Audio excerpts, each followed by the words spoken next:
Wait up. No, Benny, please. Mate, I'll catch you at camp too. No, you have to wait, mate. I'm so close. I can see you. I can see you. Did I see you? No, you can't. I can. Okay. Where am I? Mate, I can see you're tucked into the side.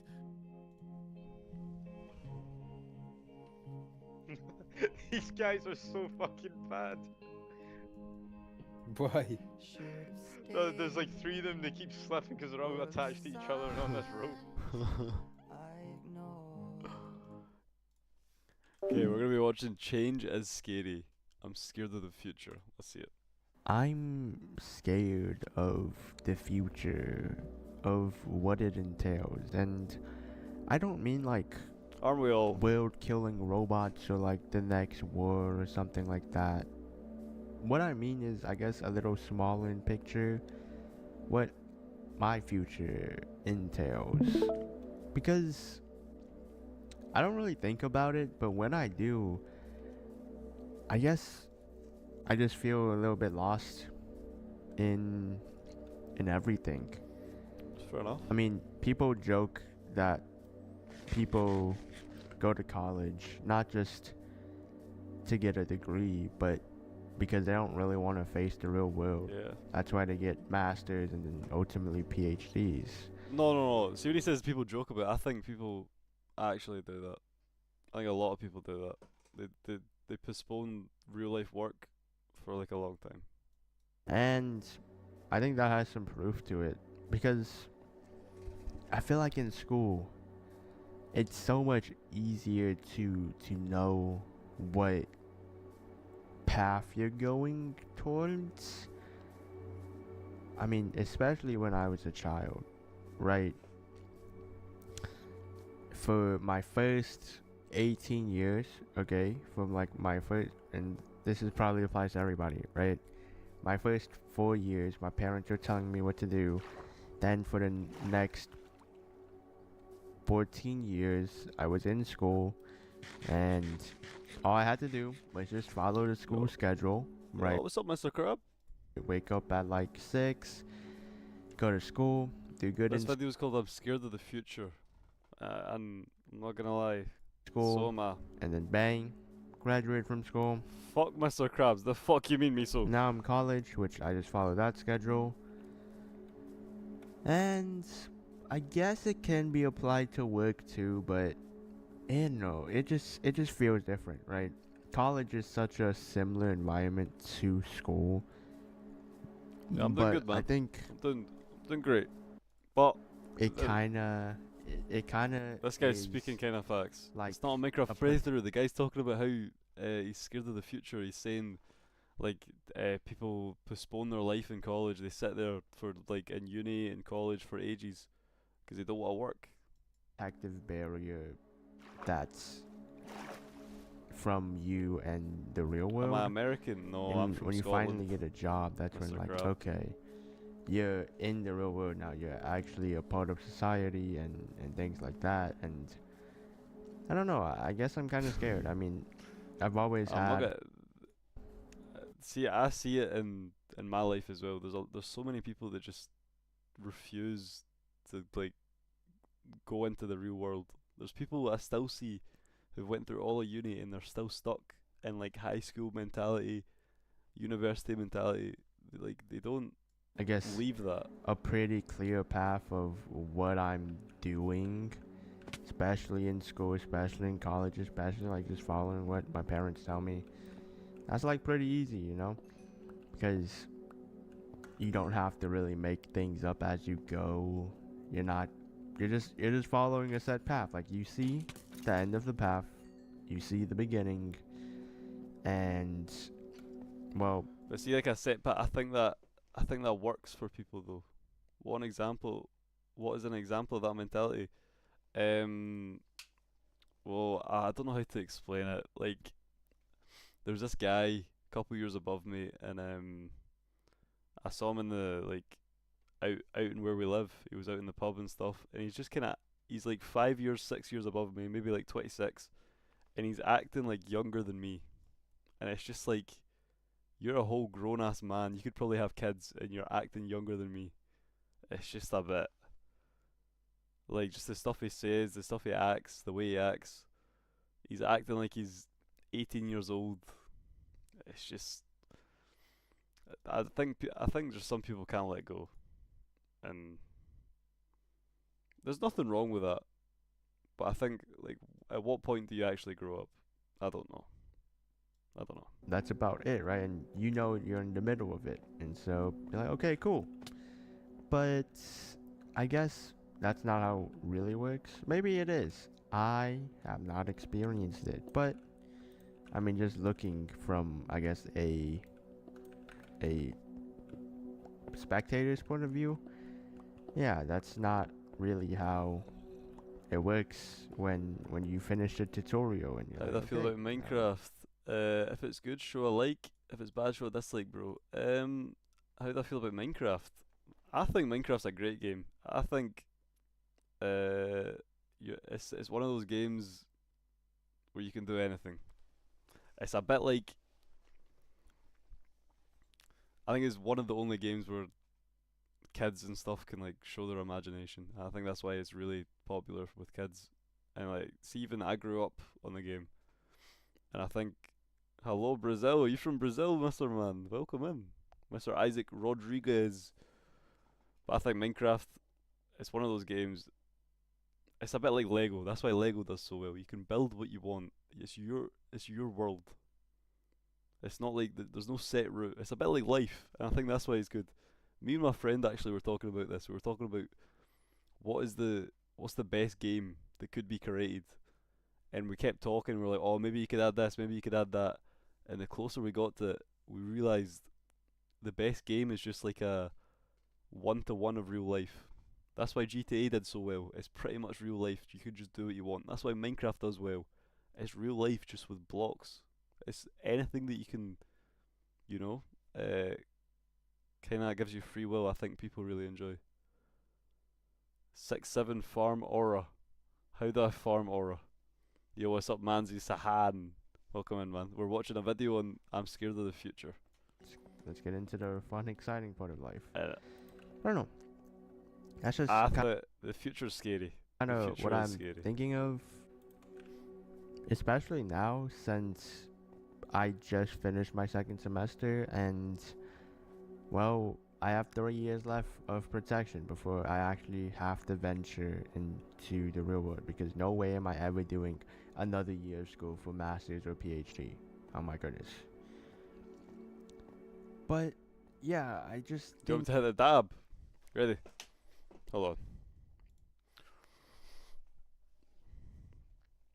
Okay, I'm pretty scared No, to venture. just leave the off stream. Leave the into stream the after real that world one. because Leave it. it's a mystery leave. of unknown. I mean, in high school and college, these things, while they may differ person to person, it still leads to the same path. And I don't know if I could say that about the real world. I mean, I haven't experienced it yet, but just by, I guess, observing as a spectator, it's pretty different. Because from what I see, it isn't like a path that you can see clearly. It's something different, and I really don't like different. I don't like change either. So No, change is so scary. I think change is one of the most scary things that you can experience. I think going from high school and like from education into real world is a big jump, and I think it's not. Maybe it's just in Scotland that it's bad, but I think that the education system, it doesn't prepare you for the real world at all. I think you're just kind of chucked out there. Even the jump from high school to university is so big. In high school you're kind of helped every step of the way, and I think in university you're kind of let go a little bit, but you're chucked right into debt, and I think it's just not good. I moved whole countries and living on my own now. Holy shit. That's a big. I think that's some of the scariest things in life. See, like, I don't know. You can't. There's no way to prepare for it. I think there's nothing. It's chill though, but I'm sure you were really nervous before you did that. And even experiencing it, like, leaving everything behind, having your own place, having all these responsibilities. I think it's tough, and there's nothing really that prepares you for that. Not even school, not anything. And I think that might be a flaw. I don't know. Brazil or Mexico? Probably Brazil. Probably Brazil. Who knows what the future will entail, but I'm just pretty scared for it. That's just some thoughts I've been having since, I mean, I've just finished my first year. But yeah, I mean, I just found the snow village in Minecraft. Like, it's been a while since I found this, and honestly, in my opinion, this is a random tangent but the snow biome is actually the best biome in Minecraft for building and stuff, in my opinion, because it just looks so nice. This guy's just Like, I've always been a big fan of winter and... What makes a good friend? Hold on. How many friends do you have? If I ask you that question right now, some of you might immediately spit out a number. 5, 10, maybe a whole Discord server. Others might have to sit back and really think about it for a minute. But let me change that question just slightly. If your life completely fell apart tomorrow, if you lost your money, your status, your comfort, and you were stuck in a situation where you had absolutely nothing to offer anyone, how many of those people would still be... I saw this on TikTok the other day. It was a question.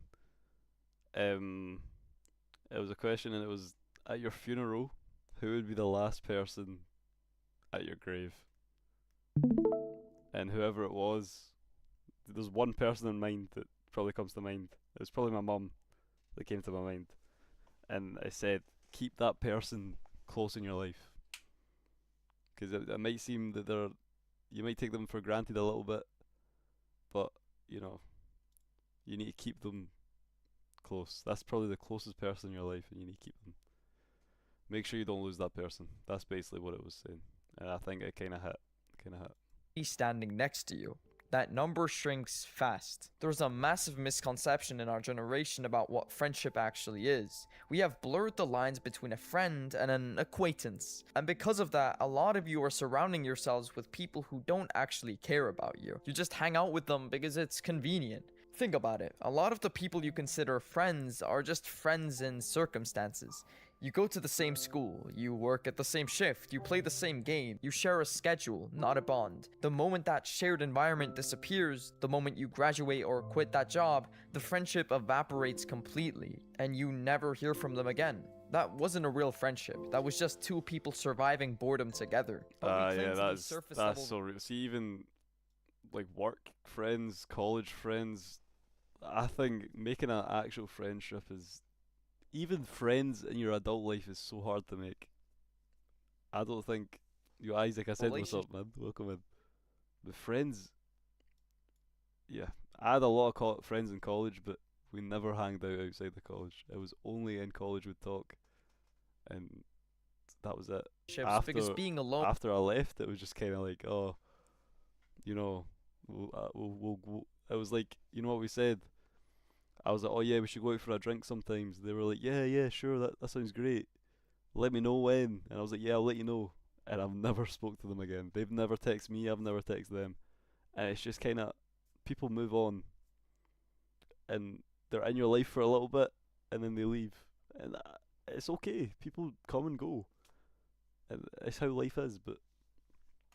is terrifying. We want the illusion of a full roster. We want to feel chosen. But having 20 people to go to a party with is useless if you don't have one person you can call at 3 AM when your mental health is in a gutter. So what actually makes a good friend?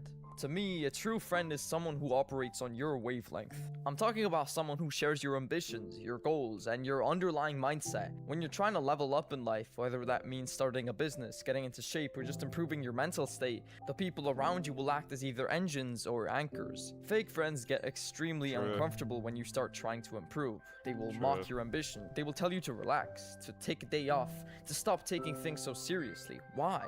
Because your self-improvement holds a mirror up to their compliancy. If you succeed, it proves that you could be succeeding too, but they're just too lazy to try.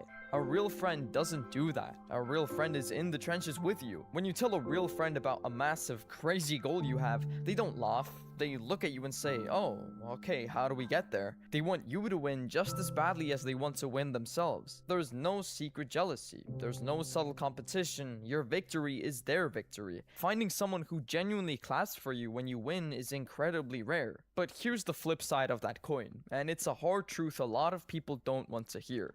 If you want a friend like that, you have to be a friend like that.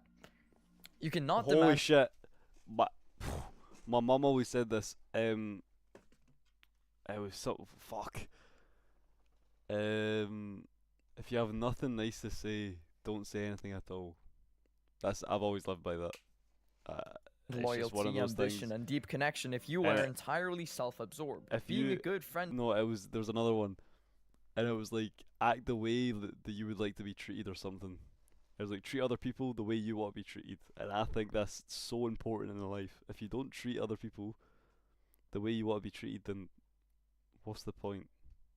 I think genuinely being like not nice to someone, I don't see the point. You don't know what they're going through. They don't know what you're going through. Yeah, but then you get called just a people pleaser, though. No, but like a people pleaser, I suppose. But you need. No, I think a people pleaser is someone that like they thrive off of making people happy. I think that's a people pleaser. I think someone that just treats someone the way they would want to be treated is different. I think it's different because it's not all like you're not just saying stuff to make people happy. I think that's completely different from like being real. I think being real with someone and being fake to make them happy is more important, if you understand. It is not a passive activity. It requires actual effort. It means listening to them when you'd rather be talking about yourself. It means showing up to their wins even when you are currently losing in your own life. And crucially, being a good friend means having the spine to tell them the truth. A fake friend will watch you make a terrible decision and keep their mouth shut because they don't want to deal with the friction. Holy A real fuck, it's the chicken jockey chamber. I'm so sorry. friend will look you dead in the eye and call you out on your nonsense. They will tell you when you're Yo, being what's up, lazy, Cleo? when you're treating someone badly, or when you're ruining your own life. It might cause an argument, but they value your long-term well-being over your short-term comfort. I know how important this is because I had to learn it the hardest way possible. A few years ago, I had a really close friend, someone I would have confidently called a brother. We had the exact same mindset, we had the exact same sense of humor, the same drive, but as time went on, I got way too comfortable. I started treating his loyalty as a given. I would dismiss his problems because I thought mine were bigger. I would make jokes at his expenses. I would flake on plans because something better came up, assuming he would just always be there waiting for me. I treated him like a background character in I my think own that's really movie, important. rather I think taking people for granted is something people do way too often, and it bites them. Cleo says because nobody ever cares about me, and they all told me to. Cleo, that's not true. I care about you, but I think a lot of people take people for granted. And I think I watched a video, and it was this girl crying in her room, and she was saying her whole life she's pushed people away, and now because she wanted to be alone, she liked being alone, but now she's grown a bit older, and she just feels alone. She's had many chances to like go out and like make an effort and see people, and she chooses not to, and now she has no one. And I think it's so easy to want to be alone and be like, oh yeah, they'll always be there, because I see them every day and stuff, and I'm not gonna hang out with them after school, because why would I see them in school? But you need to make an effort. You need to make an effort. If you want someone to make an effort for you, sometimes you need to take that first step. I think people struggle to do that. and a partner. And the terrible thing about taking a good person for granted is that they usually don't blow up at you. They just slowly, quietly pull away. By the time I had actually woken up, looked in the mirror, and realized how toxic and self-centered I had become, the damage was completely done. The bridge was burned. I tried to fix it, but it was too late. The trust was gone. Losing a true friend because of your own arrogance is a specific kind of regret that stays with you forever. It completely changes how you view relationships. We walk around acting like genuine ride-or-die friends are a renewable resource. We treat people like they're disposable just because there's 8 billion more of them on the planet. But finding someone whose soul actually resonates with yours, someone who will defend your name. This makes me want to text my friends. I've got a couple friends I've not texted in a long time. I should probably check up on them. I'm not. In a room you aren't even in, someone who will push you towards succeeding and pull you out of the mud, that's a 1 in a million lottery ticket. But here's a trap that catches so many people who are trying to level up: the guilt of outgrowing your friends. We were taught that loyalty is the ultimate virtue, and it is, but a lot of us confuse loyalty to a person with loyalty to history. You have this friend you've known since middle school, you used to do everything together, but now you're trying to build a future, get your mind right, and focus on your goals, and all they want to do is gossip, complain, and waste their weekends. Whenever you hang out with them, you feel drained. You feel like you have to shrink yourself, numb down your ambitions, and pretend you care about drama just to keep the peace. Listen to me, it's okay to outgrow people. It doesn't mean they're a bad person, and it doesn't mean you're a villain. It just means the season of that friendship is over. If you force yourself to stay in a friendship you've outgrown purely out of nostalgia, you're going to end up resenting them, and you're going to sabotage your own growth. You cannot drag someone up a mountain if they are completely determined to stay at the bottom. Sometimes You cannot drag someone up a mountain if they're completely determined to stay at the bottom. That is, if they're not willing to do it, it's not going to happen.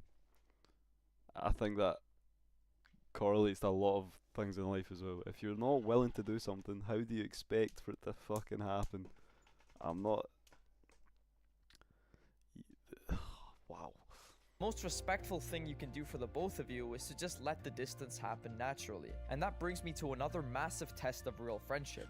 How do they handle conflict? Fake friendships are incredibly fragile. They exist entirely on good moods and convenience. The moment there is friction, a disagreement, a misunderstanding, text, a time when you have to say no to hanging out because you need to work or sleep, the whole relationship shatters.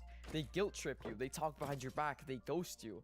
A real friendship is anti-fragile. It gets stronger when it's tested. Think about the best friend you've ever had. I guarantee you've had moments where you were absolutely furious at each other. But a real friend respects you enough to have the uncomfortable conversation. They don't just run away when the vibes get slightly weird. They sit down, they hash it out, they apologize if they were wrong, and you move on forward. If you have to constantly walk on eggshells around someone because you're terrified that one wrong move will end the friendship, that's... I think you see it in like male friendships and female friendships. I think male friendships, they have a lot. That's what I think. I don't know if it's between my friends and stuff. I think male friends are a lot better at this. They're able to, if someone says something, they're able to take a joke and go like. I'm not saying women can't take a joke, but I think women are a lot more serious and they care a lot more about like the way people act. I think like I could call my friends motherfuckers right now, they wouldn't care. Yo, you guys are a bunch of motherfuckers. I don't know, I was testing. I'm watching a video about friends, saying guys can take it. Guys are a lot better at friends compared to girls, I think. What was the model answer there? Well, I was trying to do an example. I was trying to do an example that I could come in the call and call you motherfuckers, and we'd still be friends. Now we're not friends. Leave the call. Exactly. Okay. Yeah, but that's a good example. He just said we're not friends, and I can still guarantee you that we are friends. But I think maybe if a girl friendship did that, I think it might, go a different path. I don't know. That's just my take. It's not your friend. That's a hostage situation. A real friend loves you enough to let you be human, make mistakes, and have bad days without threatening to abandon you. And honestly, one of the most underrated traits of a top-tier friendship is that it's completely low maintenance. Society constantly pushes this idea that if you aren't texting someone 24/7, keeping a streak alive, or hanging out with them every single weekend, then the friendship is dying.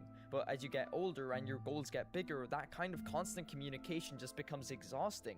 A true friend understands that you have a life, you have to build things, and you have days where you just need to turn your phone off and disappear to protect your own peace. The best friendship I have ever seen are the ones that can go 3 weeks or even 3 months without speaking, and the second you sit True. down together, you can pick up exactly where you left off.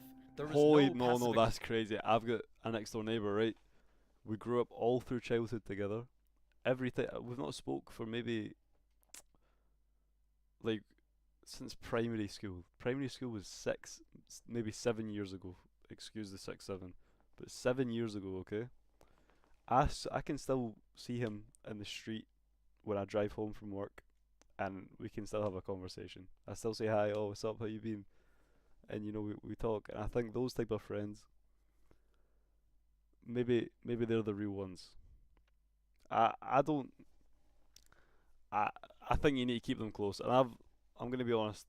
I've let a lot of them go because it was me, 3 other people that grew up all together where I live, and we all went to different schools. We all went to different jobs, different work, different everything, and I think I'm still able to talk to them. Every single one of them, pick up exactly where we left off as children, even in primary school, and I think you need to keep those relationships really close in your life, or at least don't let go of them. At least put an effort in, because maybe I'll see them. I will see them this year sometime, but I don't know. I think maybe when one of us move away, we need to stay close, because letting go of that, I think maybe loses. I don't know. aggressiveness. There was no guilt tripping. There was no, oh, look who finally decided to text me back attitude. They just get it. They understand the grind. That level of mutual understanding where the connection doesn't require constant validation to survive is where the actual peace is. It proves that the foundation of a relationship is built on deep respect, not just desperate need for attention.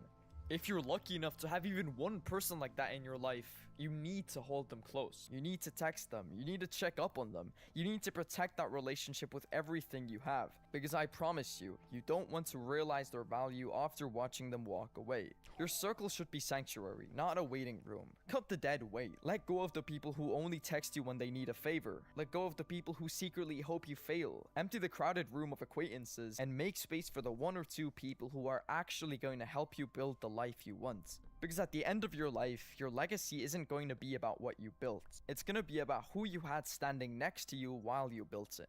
Keep the right people close, and be someone worth keeping around. Wow.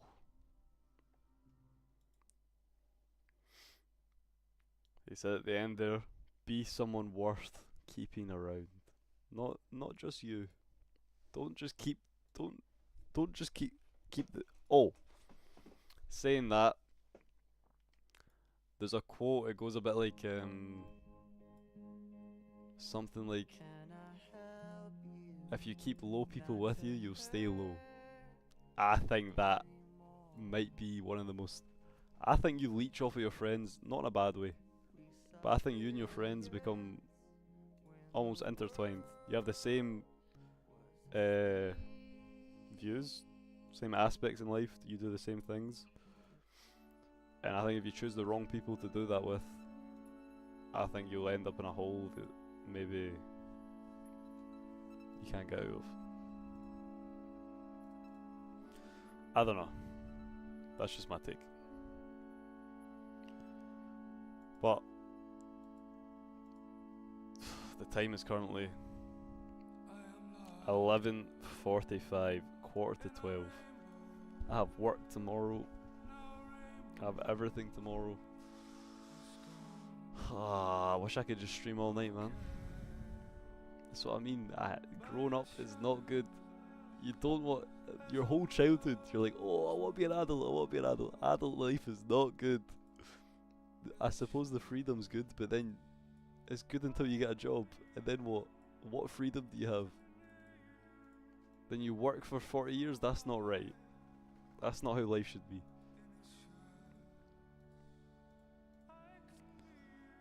I don't know. I think if I could choose the way life should go, it should be.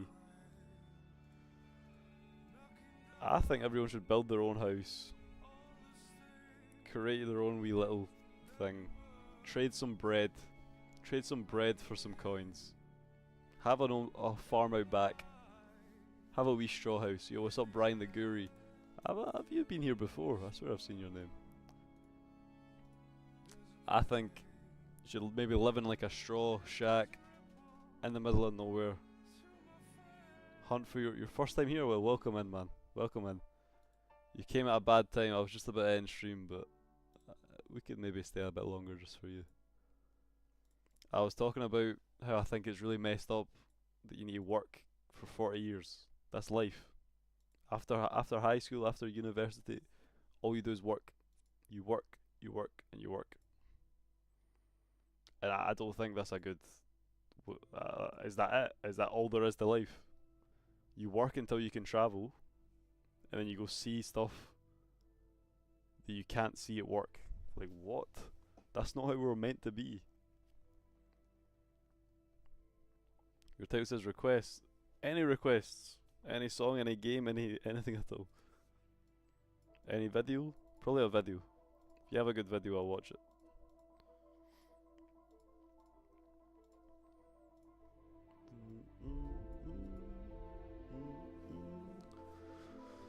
Yeah, but is that all there is to life? It's just to work. Just work all day long. All day, all night. That's it.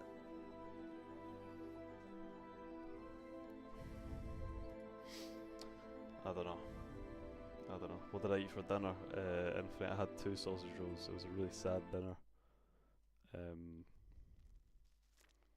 What's something you look for? One thing. What's something I look for in life? 2 sausage rolls, Infinite. What's something I look for? I think I look for good outlooks. Like, see, I think I can tell when someone has a good outlook on life.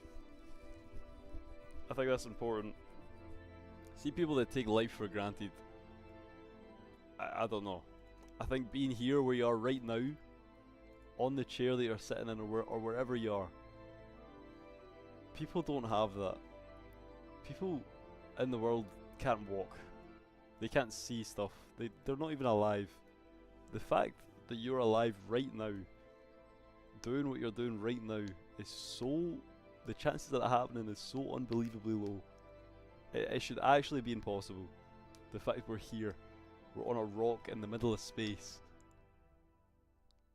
You believe in Jesus Christ, and since I believe in him, I'm looking towards the afterlife. Well, that's good that you're looking forward to it, but why would you look forward to it? Why are you not happy now?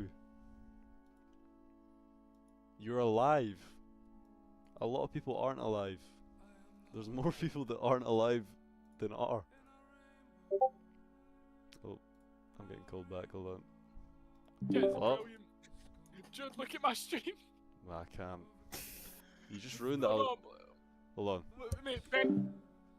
You believe in his message that we are divine, we are all one. Jesus said focus on today and tomorrow will take care of itself in the moment. Well, I'm not really a believer, but